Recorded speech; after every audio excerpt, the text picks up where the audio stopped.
William Gargan stars as Barrie Craig, confidential investigator.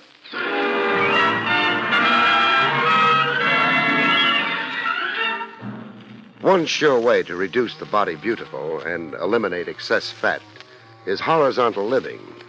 Lie prone and don't blow your lid. Your coffin lid, that is.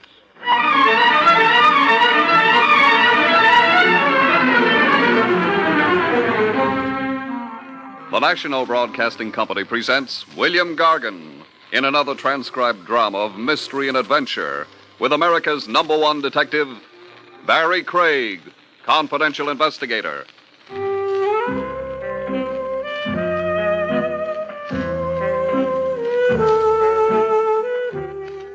Barrie Craig speaking. A smart confidential cop keeps a straitjacket handy as standard office equipment. The time has to come when you want to rush a prospective client to Bellevue for observation. What else can you do when a guy pops in, tells you his name is Julius Caesar, and then without any further explanation starts bawling like a baby? Julius Caesar, right out of Runyon. Pants under his hip line like a Burlicue comic. A checkered vest with egg stains. And a face that could only advertise a meat grinder. Here, my handkerchief. Dry your eyes. I only said to dry your eyes. You through blubbering? Yeah. What are you crying over? Cleo, Your dog? my wife. She ran off with a piano mover? Would I be wearing this armband? Oh, black armband. I'm sorry. You're a widower. No. You said she was your wife. Is my wife. She died and came back? Cleo never died. Then why the mourning band?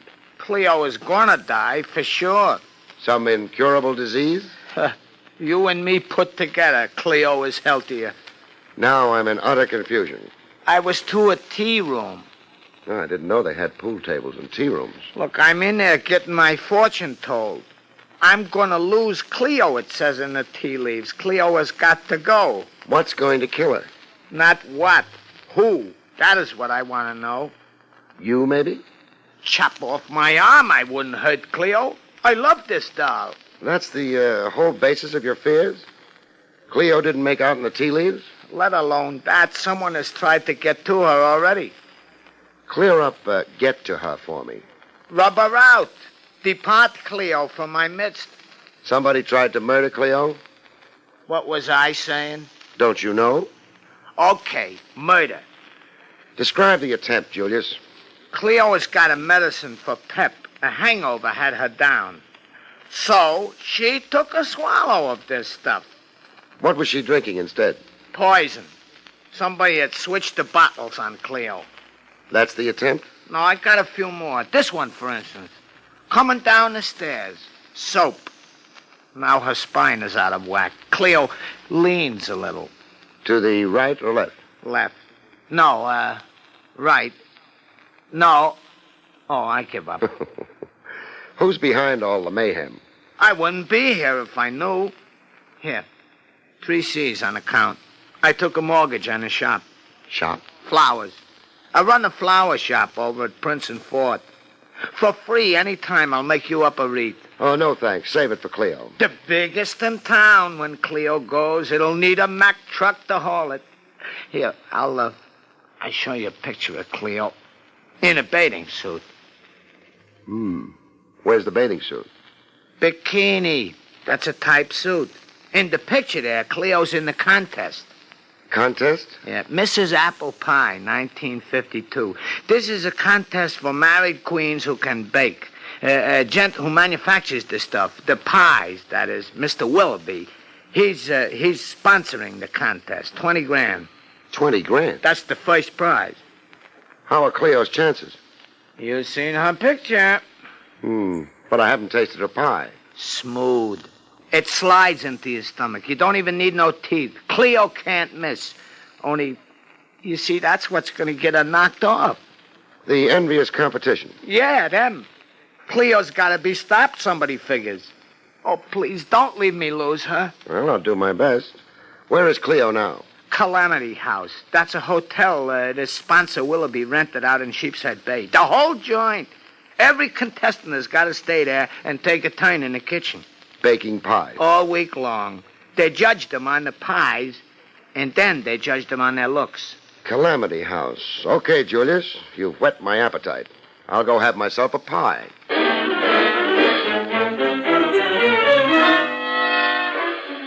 As it so happened, I ran into Cleo before I got to Calamity House and Apple Pie Heaven on the highway, going up an incline where a sign warned Horseshoe Curve. Coincidence or destiny? I made a note to look up a mystic and ask him sometime. Anyhow, I hadn't made the top of the hill when a car flung around the upper level curve coming down toward me. A car out of control, it looked like. I braked to a dead stop. The runaway car whizzed past me. I got a photo look of a lady driver, and then came the crash.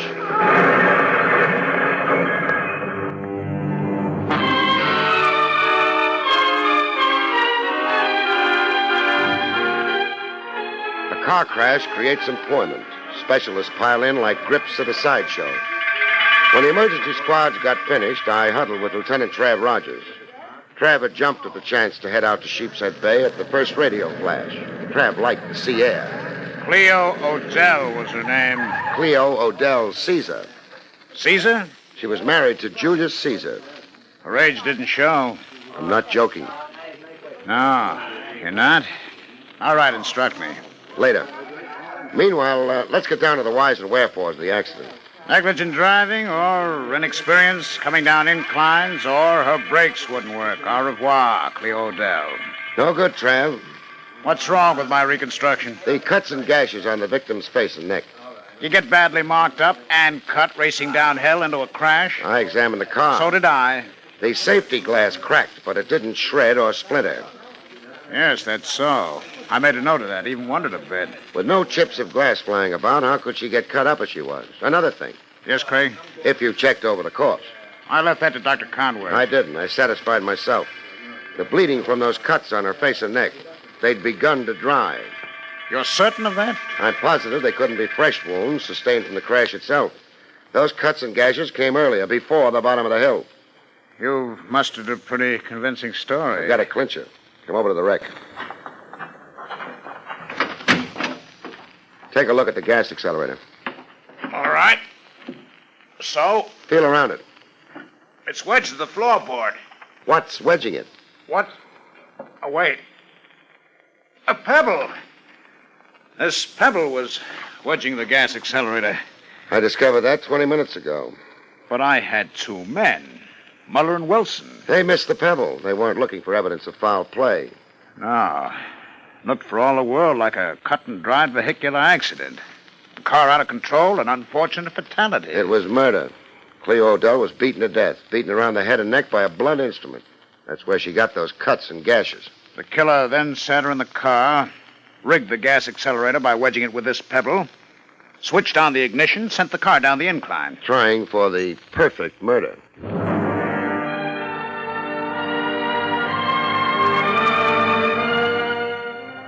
In Calamity House, pattering about the main suite like a Maharaja, I found the contest sponsor and pie manufacturer, Mr. Willoughby. His Highness was wearing a scarlet lounging robe with a golden dragon growling across it. This tragedy, Mr. Craig, it casts a damper. Murder does that, Willoughby. Murder? But I thought... The first police flash was a mistake. Cleo was beaten to death before she went joyriding down an incline. I'm bewildered. I cannot grasp... Let's stray from the corpse until your blood pressure can take it better. Answer me this. What were Cleo Odell's chances of pocketing your $20,000? Why, most excellent indeed. Her pies hit the spot? They were outstanding. In the first 4 contest days, Cleo Odell had won 456 points. We have a point scoring system. Skip the intricacies. Who was the runner-up? The missus closest to Cleo's 456. The contestant most likely to win, if not for Cleo. Why, Lois LaRue. Her point score so far, I believe, is 372. Yes, 372. And the rest of the field? Oh, below 200. Their chances of forging ahead to victory are quite doubtful. Okay, then. Lois LaRue. Cleo alive could cost Lois $20,000. Well, surely you don't think... I'm only asking. Now, about looks, shapes. How much rides with that? Physical beauty determines the winner only in the event that there is a close race between 2 or 3 contestants. If the spread in points between contestant 1 and 2 or 1 and 2 and 3 is less than 50... Less than 50? Well, that ends that. Cleo was a mile ahead of everybody. Her runner-up and survivor, this Lois LaRue, is also miles ahead of the field. Yes. After Cleo Ordell, it appears the award must go to Lois LaRue. Who awards points? Or maybe let me say it this way. Who judges the quality of the pies and hands out the points? Our judge, Mr. Cornell, Vincent Cornell. Mr. Cornell is a well-known illustrator. Who appointed him judge? I did. If you're minded to impugn... Simmer down, Your Highness. I'm just acquainting myself with background. All right for me to go have myself a pie? Why, of course. Any number of them. The kitchen is on the basement level. Every pie is enriched with exclusive Willoughby ingredients. A secret miracle chemical, exclusive with Willoughby. Cut, you've got your plug in. You're keeping me from the pies.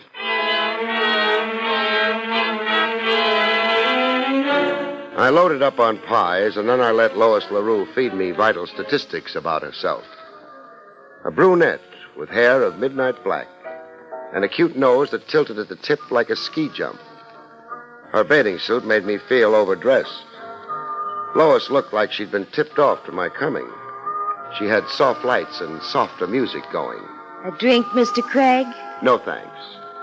And, let's switch off the music, huh? Romance and murder mix badly. Oh, it was a terrible thing. Cleo had so much to live for. There was a neat $20,000 in her future. But you can't say that with certainty. The contest hasn't finished. It was in the bag for Cleo. She was a mile ahead on points. Ahead of you. There are 9 contestants here in Calamity House. The other 7 are hanging on for the exercise. All right, I won't argue it. Except to say that I felt I could win somehow. And somehow you're going to. That's for sure. I don't know how to take that. Resent it if you can muster outraged innocence. If I can... Why, of all the gold... No throwing things. And don't throw music and curves at me, beautiful. I look at that utter torso of yours, and all I can see is a corpse. The corpse of Cleo Odell. Now, let's get businesslike. Well, what do you expect of me? Some insight into you. You're right up front in my gallery of suspects. Merely because I was closest to winning after Cleo? Because 20 grand is bait, and you look to me like hunger. Like you'd die if you lost the contest. All right. I admit it. I am intense about winning. I don't dare lose. This contest isn't my gamble alone. They're investors. It's their gamble, too. Investors meaning? Backers. My family and friends. They've shelled out every penny they could raise to dress me, pay for my photographs, publicity, miscellaneous expenses. I'm a corporate body. I've been cut into percentages, into pieces. Familiar stuff, speaking of contests. How does your husband fit into the situation? My husband? This is a contest for married women only. Oh, yes, my husband, Zach. Zach? Zach Foster. He manages me, too, represents me. Where is he? Why, around. Zach floats around. What is he, a balloon? Oh, well, I mean, Zach can't be pinned down to a place, so to speak. He's on the move, making arrangements, contacts. Sometimes he's here at the hotel, other times somewhere else. I see. Next time you see Zach, tell him to stay put long enough to exchange introductions with me. Tell him Barrie Craig wants to talk to him.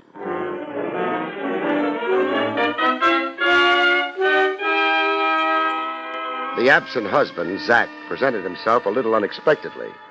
I was down in the kitchen again, sinking my overjoyed molars into more pies.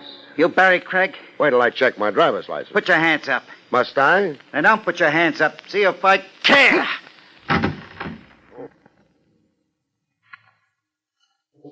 Teacher. Oh, my jaw. Teach me what? To terrorize my wife. I talk better standing. I terrorized your wife, you say? Lois LaRue. I found her in hysterics, a poor kid. Crying her eyes out. You just left, she said. I talked to her, sure. You worked over her. Like she was on trial. She must feel awfully guilty to have reacted like that. Watch that tongue, Craig. You can't throw murder accusations around and get away with it. not with Zach Foster around, huh? Lois is sensitive. Like a cigar store Indian. She goes off her feed. She can't bake. She thins down because she can't eat or sleep. She loses her figure. She consequently loses the contest. Yeah. Is that your game? To take the steam out of Lois? You working on the slide for some other contestant? Uh-huh. You admit it. I'm working in the open for some other contestant. For Cleo Odell. Wise guy. Cleo Odell. Want to confess to murdering her, maybe? Craig, I'm gonna declare total war. You already declared it, chum. You fired the first shot. It's my turn now for a counteroffensive. I was up before the count of 10, chum. Let's see if you beat my time.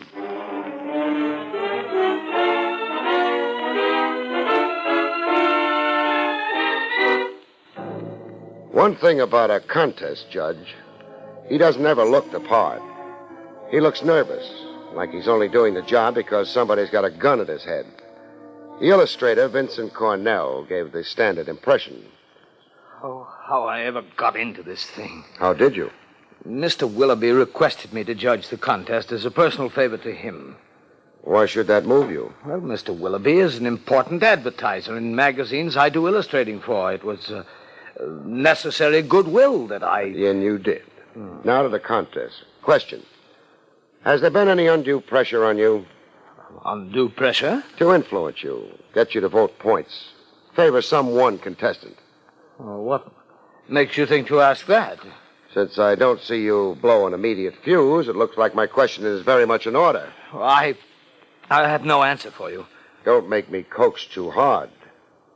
We're not just passing the time, Cornell. Yes, I know the seriousness, the enormity. Miss Odell... The recent Miss Odell. I can't afford to get involved and get mixed up. A scandal could be troublesome to me professionally. Pursue your investigation in some other manner. Interrogate the others, and good luck to you. I simply will not be involved, and I'll say nothing. In fact, I'm resigning as judge at once. Come off it, Cornell. You can resign all over the lot, but you're still going to find things troublesome. What do you mean? Late hours in a certain room in police headquarters. There'll be 20 guys packed around, with you the center of attraction. How do you sleep sitting up in a straight chair? Mr.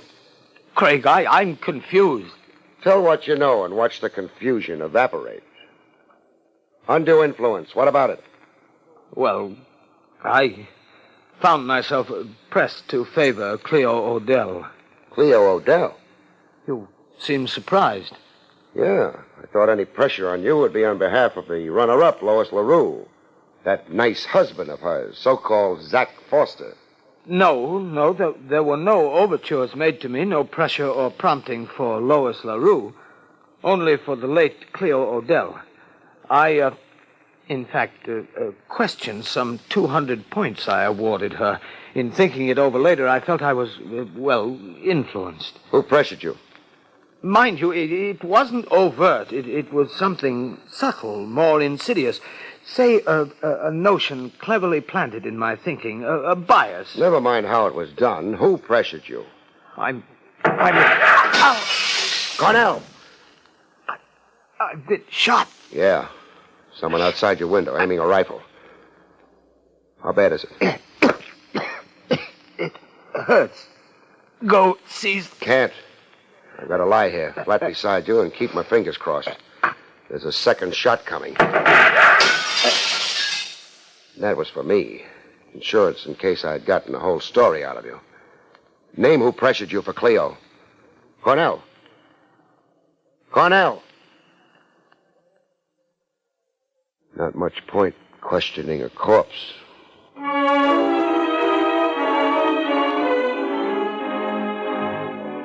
Murder to shut Cornell up. A rifleman with a nice sense of timing. The search outside the window turned up nothing, except an overturned flower pot. No footprints. You don't find any on flagstone. The search of the grounds reintroduced me to my client, Julius. Julius was sitting on the edge of a goldfish pond, crying into it. I loaned you my one good handkerchief this morning. I got it here in my pocket. Be my guest. Blow your nose.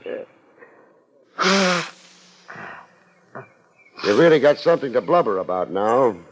No kidding this time. I won't never stop crying. Do it someplace else. You've got the fish pond overflowing. I lost Cleo. Cleo lost more. What brings you here to Calamity House? To see you. I got things to talk over. Where did you park your BB gun? I don't get you. How long have you been squatting down here? 10 minutes? Then you heard 2 rifle shots. No. Like peals of thunder and with breaking glass. What are you, stone deaf? No. No what? Not stone deaf, but I don't hear good. I once got a drafty from it because I don't hear good. Oh, Julius, you kill me. Wouldn't I like to? Repeat that, please. For losing me Cleo. Craig, they're going to pin it on me. Lay Cleo's murder to me. On what ground? 15 grand. Double indemnity. That makes 30. $30,000? You carried insurance on Cleo? Yeah, double if Cleo went in an accident, like a train or a car. A policy that size is suspicious.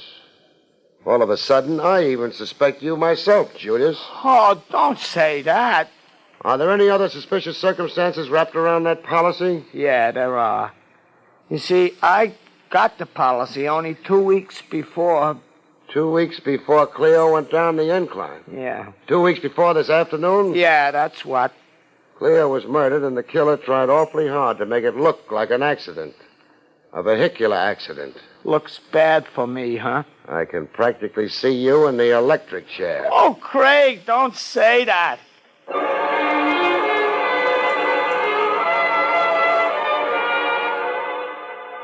Get him like Julius and get your funny bone tickled. While the client maybe fits you for a pair of horns. A comic character, friend Julius, weak in the head. But what was so dumb about 15 grand? Double indemnity equals 30. To me, it qualified Julius as a genius, and maybe even a murderer. When a confidential cop's stuck for an answer, he reaches into his bag for a trick, like I did. My trick was to conceal evidence of murder. The illustrator and recent contest judge, Cornell. I decided to let him spend the first hour or so of the hereafter in a clothes closet. A corpse in a closet and a locked room. In case people wandered about a little too freely in Calamity House.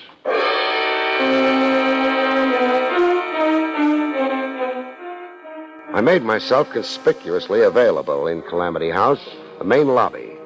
I couldn't be missed by anybody. Even a blind man could reach me by the odor of my cigar. The first gent to buttonhole me was Zach Foster, looking as if it was quite an effort to come up and talk to me. Craig? Zach. Okay to talk to you? Is it round 2? No. War's over as far as I'm concerned. Anyhow, Peace. It's wonderful. frankly, I'm frightened stiff. Of what? Well, you mainly. The way you go about things. And the slant you're working on.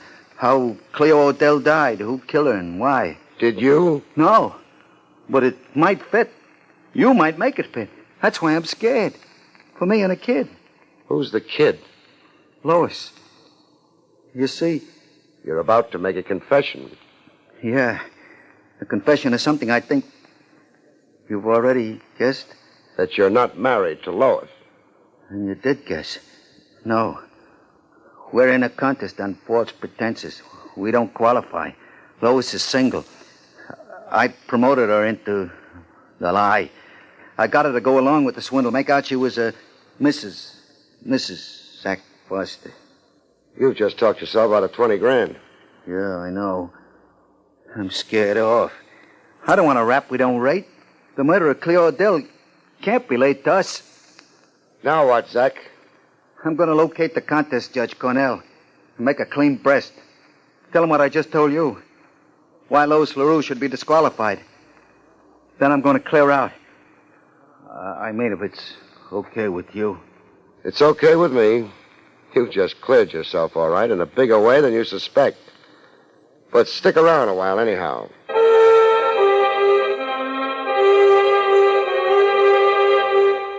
I stuck it out in the main lobby of Calamity House, behind a cigar, conspicuously available to all comers. The next arrival to claim my ear was the Maharaja himself, the contest sponsor, Willoughby. No purple dressing gown this time. The only thing purple on him was his face. Craig, Your Highness? I've been embarrassed and distressed. The Willoughby name has become infamous. The contest has been scandalized. I've become notorious. Relax, Willoughby. Relax, you say? With this succession of outrages? I disavow the contest. I'll scuttle it. Simmer down. You're raising your blood pressure. This apathy in you, this idiotic calm, with two murders crying out for justice. Mr. Craig, I find you offensive. And I find you guilty. What's that? Guilty. What nonsense is this? You just convicted yourself. 2 murders, you said. Cleo Odell is 1. Who's number 2? Why, Vincent Cornell. Correct. But only the murderer could know that. Only a murderer? There's been no advertising of Cornell's fate. I've got him in a clothes closet. His death is a secret 2 people share, me and the killer. That's you. You can clam up or you can talk. Whatever your motive was, it can wait. I can wait. But you're licked. 2 murders. You did them both. Yes. I did them both. Cleo Odell, because she knew me when we met, she recognized me. An ugly and untalented person. I was forced to see that she won our contest. And after victory, I knew there'd be other blackmail, other tribute to pay, if I didn't dispose of her first. What did Cleo have on you? An unsolved murder. In the long ago past, 17 years ago, my wife, I'd struck her fatally in the heat of a quarrel. I'd fled, left town, and later resumed my life elsewhere, here in New York with a new name. Cleo Odell was a Janet Tyler, in her teens then, the daughter of a next-door neighbor in our town. Ironic twist. Cleo showing up in your contest 17 years later. You're escaping the police in all that time, but running afoul of Cleo. My retribution. I'd have to pay for my crime sometime, I knew. I always knew. Cornell. Why did he have to die? Cornell could tell you that I had influenced him to favor Cleo. You see, I'd agreed to blackmail before. Before you decided that the only good blackmailer was a dead blackmailer. Yes. I wasn't at first aware of the lady's avarice. That I would be her captive forever. Case solved. You're under arrest for murder. Murder new and old. Now, who was it who said, your sins will find you out?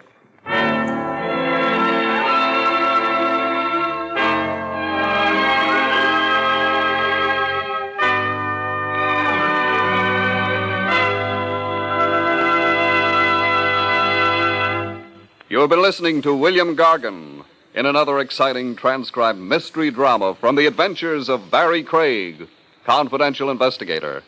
Tonight's story, Murder by Threes, was written by John Robert.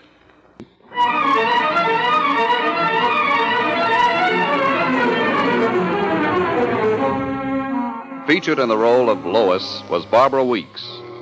Barrie Craig, starring William Gargan, was under the direction of Hyman Brown. This is Don Pardo speaking. This is NBC, the National Broadcasting Company.